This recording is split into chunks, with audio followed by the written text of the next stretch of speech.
Assalamu alaikum friends, I am Farooq Qureshi and you are watching my YouTube channel that is Travel Addiction। दोस्तों करीब 4-5 दिन पीछे यानी 1 अक्टूबर को सरीन एयर की परवाज़ ER504 में इसका एक इंजन जो कि मास्टर इंजन था वो शट डाउन हो गया था खैरपुर के ऊपर से फ्लाई करते हुए। मैं हाज़िर हुआ हूँ आपको इसी बारे में एक नई अपडेट देने के लिए। दोस्तों मैं आपको बताना चाहूँगा कि इस तैयारे के मास्टर इंजन ने अपनी पावर लूज़ करना शुरू कर दी थी करीब 6:40 से, जब ये नवाबशाह के ऊपर से फ्लाई कर रहा था। इंजन की पावर लॉस का ये सिलसिला नवाबशाह के ऊपर से शुरू हुआ 6:40 से और करीब अगले 8 मिनट की फ्लाइट के दौरान ये सिलसिला ग्रेजुअली इंक्रीज़ होता गया। जब नवाब खैरपुर पहुंचा तकरीबन 6:48 पर, तो उस वक्त तक ये मामला काफ़ी प्रोनाउंस हो चुका था। आप तैयारी की ग्राउंड स्पीड पे एक नज़र डालिए। इसकी ग्राउंड स्पीड नवाबशाह से ग्रेजुअली डिक्रीज़ होना शुरू हुई थी और ये खैरपुर तक रही। ये बात ये सजेस्ट करती है कि इसके मास्टर इंजन ने पावर लूज़ करना शुरू कर दी थी, लेकिन अब भी इसका इंजन ऑपरेटिव था।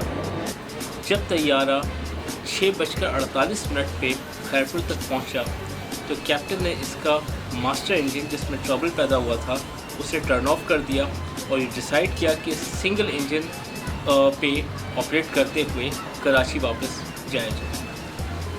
6:48 से लेकर 6:52 तक की इस टाइमलाइन पे एक नज़र डालिए। आप देखेंगे कि तैयारे ने एक सडन डिप ऑफ एल्टीट्यूड किया है।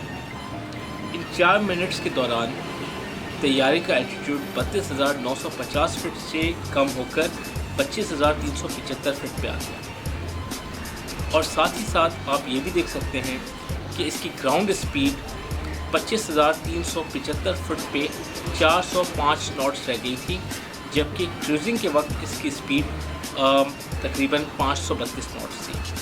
ये डाटा इस बात को सजेस्ट करता है कि 6:48 पर एग्जैक्टली मास्टर इंजन को कैप्टन ने टर्न ऑफ कर दिया। तैयारे ने अपनी बाकी जर्नी सिंगल इंजन पे फ्लाई करते हुए पूरी की। अब आ जाते हैं मुद्दे की बात पे कि इस तैयारे के इंजन में ऐसा क्या फॉल्ट पैदा हुआ कि कैप्टन को इसे बंद करना पड़ा।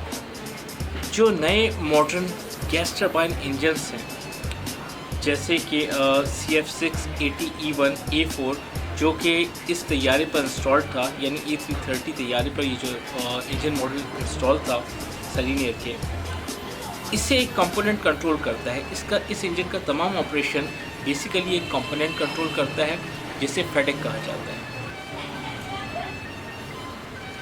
फेडेक दरअसल बहुत सारे फ़्लाइट इनपुट्स को कलेक्ट करता है। इससे बहुत सारे इनपुट्स आते हैं ड्यूरिंग द फ्लाइट फेडेक को, और फिर ये फेडेक डिसाइड करता है, फैसला करता है कि इंजन्स के अंदर कितना फ्यूल शेड्यूल करना चाहिए ताकि इंजन अपना थ्रस्ट मेंटेन कर सके या अपने RPMs को मेंटेन रख सके।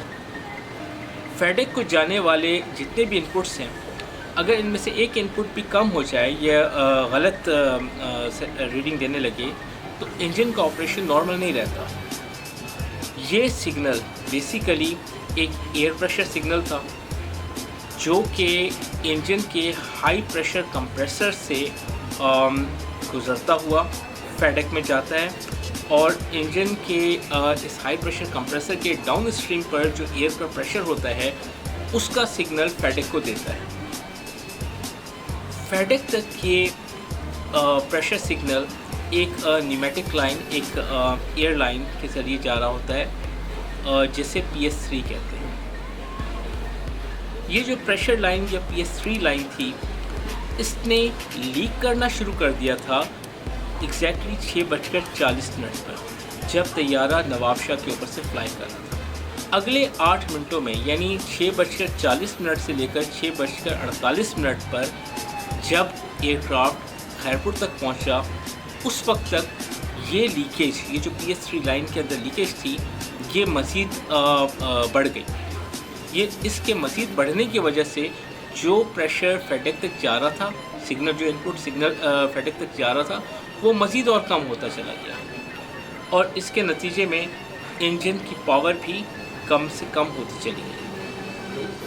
कैप्टन ने फाइनली डिसाइड किया कि अब इस इंजन को बंद करके और सिंगल इंजन पे ऑपरेट करते हुए कराची टर्न बैक कर लेना चाहिए। ये बात गौर तलब है कि ये इस एयरक्राफ्ट पे लगे इसके दोनों इंजन्स सरीन में इंडक्शन से पहले इनका एक शॉप विजिट हुआ, यानी ओवरहॉल हुआ फॉरेन स्टेशन पे, और उस वक्त हो सकता है, मुमकिन है कि जो PS3 लाइन थी, मैकेनिक्स ने इस लाइन को इंस्पेक्ट करना भूल गए, या जो है उसको इम्प्रॉपर इंस्पेक्ट किया, या फिर उसको इम्प्रॉपरली इंस्टॉल किया इंजन पे। इम्प्रॉपर इंस्टॉलेशन के नतीजे में ये हो सकता है कि इन 2-2.5 महीनों में जब भी एयरक्राफ्ट का इंजन ऑपरेट हुआ, उससे एक वाइब्रेशन पैदा हुई। वाइब्रेशन से ये जो लाइन थी, ये इंजन की बॉडी, इंजन के किसी हिस्से से रगड़ खाने के नतीजे में लॉस ऑफ मटेरियल जो है इसके ऊपर होने लगा। लॉस ऑफ मटेरियल होने से ये हुआ कि 2-2.5 महीने के बाद, यानी इस फ़्लाइट पे इसने अपना काम कर दिखाया और लीकेज इस फ्लाइट पे शुरू होना शुरू हो गई। ये AC-30 तैयारा सरीन एयर का इस वक्त भी ग्राउंडेड है और इस पर मज़ीद इंस्पेक्शन जो हैं वो अंडरवे हैं। अब तक के लिए इतना ही। प्लीज़ मेरे चैनल को सब्सक्राइब कीजिए और देखते रहिए ट्रैवल एडिक्शन। इंशाअल्लाह ताला जल्द मुलाकात करेंगे। अल्लाह हाफ़िज़।